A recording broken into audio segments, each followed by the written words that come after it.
So this little setup here, we sell an awful lot of these little mowers. They fit a very specific setup, and they're a very, very good little mower for us. They do a very good job, and they're very inexpensive and very easy to run. This is a 185 Tar River 6'2" cut, belt driven, 540 PTO. Cat 1 or Cat 2 3-point on it. The nice thing with this mower, this is a virtually maintenance-free mower. Depending on what you're doing for haying and how mechanically inclined you are, there is probably a third of the moving parts on this mower that there is on that one that just went out the door. With that being said on it, this one is, if you look in the way the advertisements are on it, this is going to be set on there to be virtually maintenance-free for 5 years. This mower pretty much is. It runs just a straight drive line into a sprag clutch, belt driven into the gears. This gearbox holds 30 pounds of a heavyweight grease. It's a lifetime grease that you don't even check unless you visually see a leak on it. Short of actually keeping belt tension on it and keeping blades in it, that is virtually all your maintenance on this little mower. They're a high volume cut. We've got some guys that cut some cane, cut some Sudex with it that's 8-9 foot tall. And if you've got the horsepower to swing it, it will cut it as fast as you can drive it. If you can stay in the seat, it'll be cutting it. The disadvantage, you are small. You're 6'2". Mitch told me that next year they are going to bring a 3-rotor one in there that's going to be 7'2" on a 3-rotor.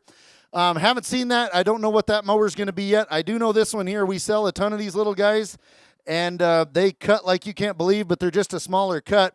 But if you've seen any of our videos that we've done before with this particular mower, when you put this up against a regular self-propelled swather, and I'm not talking a newer one, I'm not talking a 2000 or newer mower, but you'd put it up against something that was built in the 70s or the 80s, just a little old, cheaper swather, this thing will cut circles around it. I mean, just absolutely, if you put your time in the field, it's probably half the time in the field compared to a lot of those. Even though you're going around the field 1,000 times, it will really cut whenever you get there.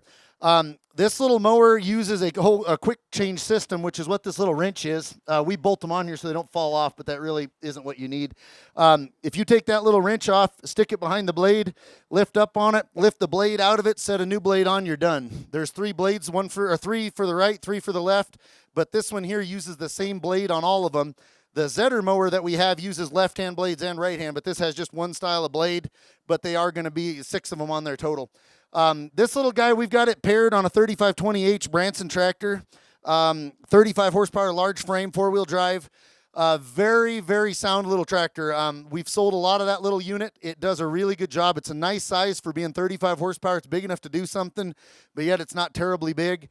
It handles this mower very well. If I have any complaint with this mower, it's getting the 3-point to actually lift it up.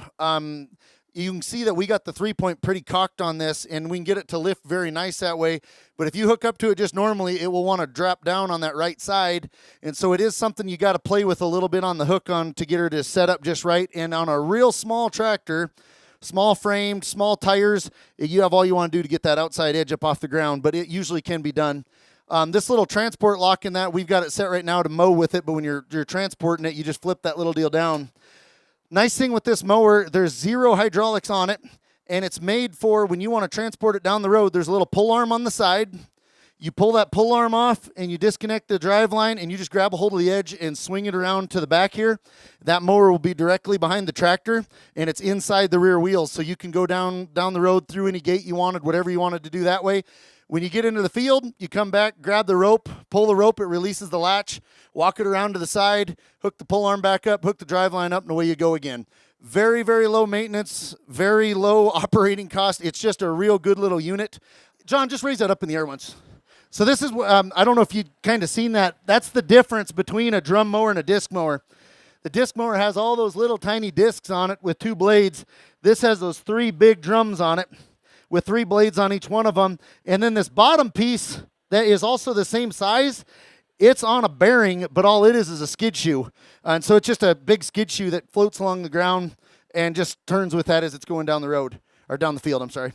But yeah, that's kind of the difference between a drum and a disc. And the other difference between a drum and a disc, the drum gearbox is up here on top, and the rotors hang down for it, where a disc, the gearbox is on the bottom, and the discs are coming up. One other deal on this that I've had a few guys that complained about it but there ain't much you can do about it. This does cut pretty darn close to the ground. You're cutting 1 inch to 1.5 inches off the ground, where a disc mower, you can get her up there in that 3-4 inches, depending on where you want to go. This one here, it sets right on the ground, and it cuts pretty darn close to it. So whatever rock you have, it will find them.